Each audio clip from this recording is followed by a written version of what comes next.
Voici 3 signes qui révèlent votre niveau de progression dans la marche avec le Seigneur et attestent que vous êtes une personne pieuse.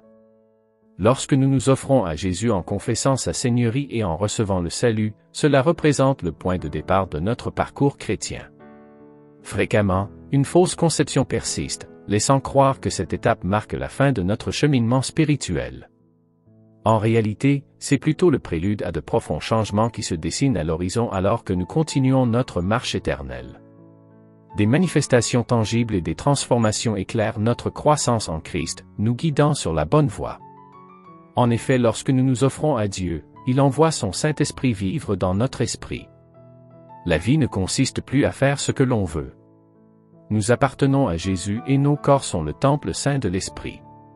À partir du moment où nous donnons notre vie à Dieu, le Saint-Esprit nous donne la puissance et le désir de vivre pour Dieu. Il change notre envie. En nous soumettant quotidiennement à lui, en priant, en lisant la Bible, en adorant et en communion avec d'autres chrétiens, nous grandissons dans notre foi et dans notre compréhension de la manière de plaire à Dieu. Jésus a dit, « Si quelqu'un veut venir après moi, qu'il renonce à lui-même, qu'il se charge chaque jour de sa croix et qu'il me suive. » Souvent, le chemin que Dieu veut pour nous mène dans une direction différente de celle que nous ou nos amis choisirions. C'est le choix entre le chemin large et le chemin étroit tel que défini dans Matthieu 7 verset 13. Lors de sa conversion, le chrétien est mis à part pour Dieu et il est appelé à tendre vers la sainteté dans sa vie journalière.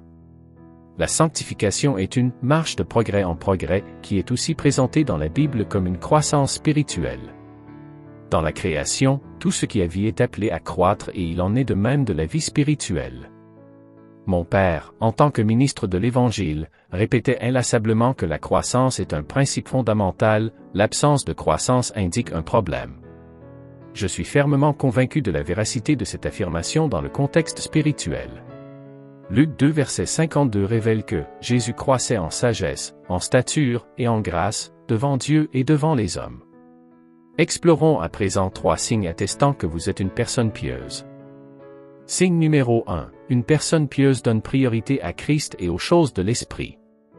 1 Jean 3, verset 24, déclare, « Celui qui garde ses commandements demeure en Dieu et Dieu demeure en lui, et nous reconnaissons qu'il demeure en nous à travers l'Esprit qu'il nous a donné. » La Bible nous enseigne qu'une personne pieuse est quelqu'un qui conduit sa vie de manière à plaire à Dieu. C'est une existence consacrée à suivre le Christ, à obéir à ses commandements et à accomplir sa volonté. Jean 15, versets 5 à 6, précise, « Moi, je suis la vigne, et vous, les sarments. Celui qui demeure en moi et en qui je demeure porte beaucoup de fruits, car, sans moi, vous ne pouvez rien faire. Si quelqu'un ne demeure pas en moi, il est, comme le sarment, jeté dehors, et il se dessèche. » Vivre une vie qui glorifie le Christ et demeurer en lui signifie que nous accordons la priorité à notre relation avec lui avant tout. Les personnes pieuses mettent le Christ au premier plan plutôt que de rechercher l'amour de ce monde. Elles sont davantage préoccupées par l'approbation de Dieu que par celle de ce monde.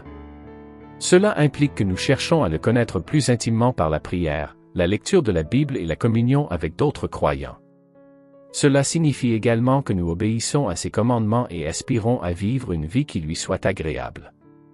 Signe numéro 2. Le regard d'une personne pieuse n'est pas fixé sur les désirs charnels. Une personne pieuse marche par l'Esprit, et cette marche transforme. Marcher par l'Esprit modifie les désirs, change la perspective sur le monde. Marcher par l'Esprit confère la capacité de résister au charnel des appétits. Galates 5, versets 16 à 17, déclare, « Je dis donc, marchez selon l'Esprit, et vous n'accomplirez pas les désirs de la chair. Car la chair a des désirs contraires à ceux de l'Esprit, et l'Esprit en a de contraires à ceux de la chair, ils sont opposés entre eux, afin que vous ne fassiez point ce que vous voudriez.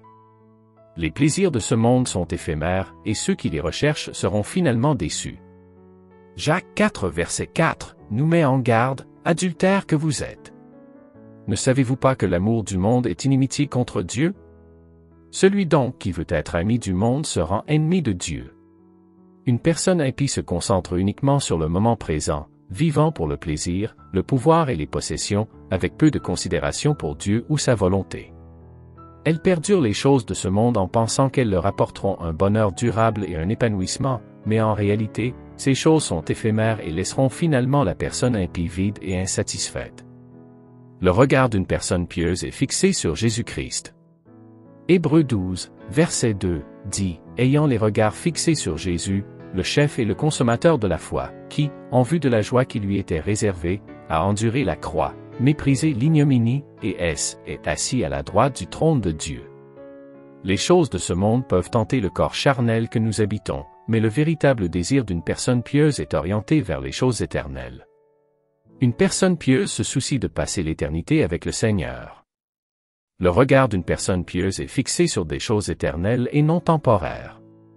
En tant que croyants, nous avons été appelés à vivre avec une perspective éternelle.